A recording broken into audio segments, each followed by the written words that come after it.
네, 안녕하십니까. 저는 주한나누리병원 척추센터 원장 주윤석입니다. 이번 세션은 허리 유압술이라는 방법으로 재발하신 환자분들을 완치해드린 케이스들 소개해드리도록 하겠습니다. 첫 번째 케이스 소개해드리도록 하겠습니다. 이분은 73세 남자 환자분이시고요.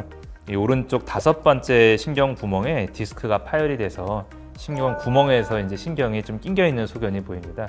신경 구멍에서 다리로 가는 신경이 눌리면 골반 다리 통증이 굉장히 심해지는데요. 3달 전에 타원에서 디스크를 제거를 해서 신경 구멍을 확실하게 넓혀드리는 방법으로 좀 수술을 했습니다.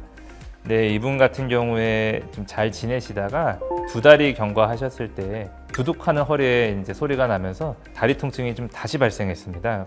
그래서 다시 발생했던 당시의 MRI를 보면은 추간공을 통해서 디스크가 이렇게 다시 돌출이 돼서 다리 신경을 제압박을 하고 있는 걸 확인할 수 있습니다. 이분 같은 경우에는 추가적으로 디스크를 다시 한 번 더 제거하는 2번째 수술을 받았는데요. 2번째 수술을 하시고 나서도 다리 통증이 호전이 없어서 저희 병원에 내원을 하셨습니다.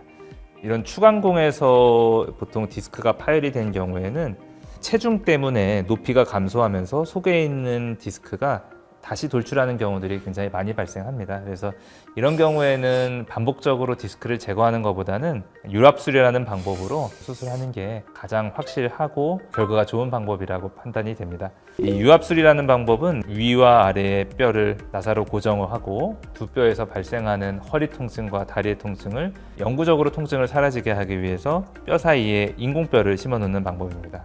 그래서 이분 같은 경우에는 수술 후에 추간공이 완전히 넓어진 걸 확인할 수 있고 MRI상에서 그 다음에 이 오른쪽에 있는 사진은 CT 사진인데요.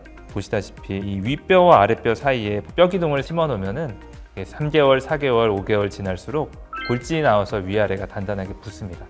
단단하게 붙으면 이 마디에서 발생하는 허리 통증과 다리 통증을 영구적으로 사라지게 할 수 있는 가장 좋은 수술 방법이라 할 수가 있습니다. 이분은 골반 다리 통증 바로 사라지셨고 지금 근무에 복귀하셔서 좀 힘든 일도 충분히 하고 계신 상태십니다.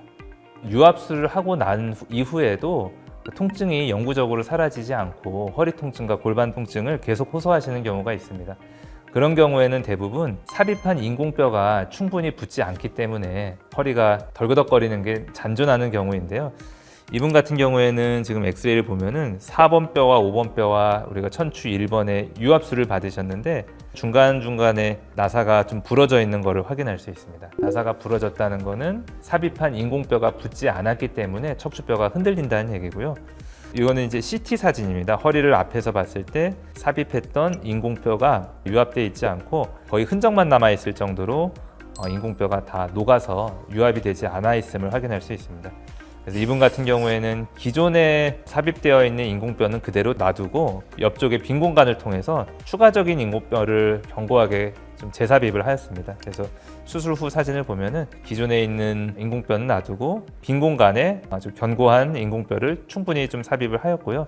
1년이 경과하셨을 때 뼈가 잘 붙어서 허리 통증과 골반 통증이 상당히 많이 호전되었던 분입니다. 이 분류압이 되어 있는 인공뼈를 완전히 제거하고 새로운 인공뼈를 좀 삽입하는 경우도 있습니다. 그러나 이 인공뼈를 완전히 제거하고 새 인공뼈를 넣는 경우에는 기존에 한 20-30% 붙어 있었던 인공뼈를 굳이 다시 뜯어내고서는 새 임플란트를 삽입해야 되기 때문에 수술 직후에 허리가 다시 좀 덜컹거리는 상태가 됩니다. 그러나 인공뼈를 그대로 살린 상태에서 추가적인 인공뼈를 삽입하면은 회복도 굉장히 빠르고 통증도 훨씬 적을 뿐더러 기존에 남아있던 인공뼈가 척추뼈를 고정해주는 역할을 하기 때문에 장기적인 측면에서 봤을 때도 허리를 좀 더 견고하게 유지시킬 수 있다는 장점이 있습니다. 디스크 내부의 인공뼈를 추가적으로 심기 어려운 경우에는 허리뼈의 뒷부분에 인공뼈를 삽입하는 경우들이 있습니다. 이분 같은 경우에도 4, 5, 6번 유압술을 받으셨는데요. 마찬가지로 이 가운데 삽입한 인공뼈가 잘 붙어있지 않음을 확인할 수 있습니다. 추가적으로 디스크 내부에 인공뼈를 넣을 공간이 없어서 뼈 후방에 있는 이 후궁이라는 뼈를 껍데기를 조금 벗겨낸 다음에 이 내부에 인공뼈 가루를 이렇게 가득 심어놨습니다. 이분 같은 경우에도 6개월쯤 경과하신 상태신데 뼈가 잘 붙고 있어서 기존의 허리 통증과 골반 통증이 호전 중인 단계에 계십니다. 유압술을 한 마디 말고 그 윗마디에 협착증이나 디스크가 재발하는 경우들이 있는데요. 그런 경우에는 유압 연장술을 시행하게 됩니다. 이분 같은 경우에는 4, 5, 6번 유압술을 받으셨는데 그 윗마디인 3, 4번에 협착증이 재발하셔서 이런 나사를 연장하고 인공 디스크를 추가적으로 삽입해서 유압 연장술을 통해서 완치를 해드리는 환자분입니다.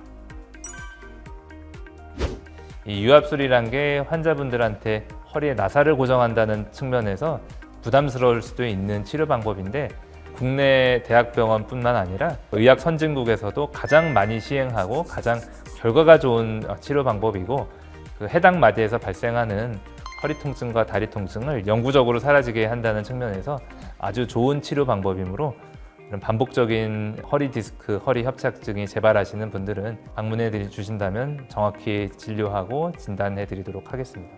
경청해 주셔서 감사합니다.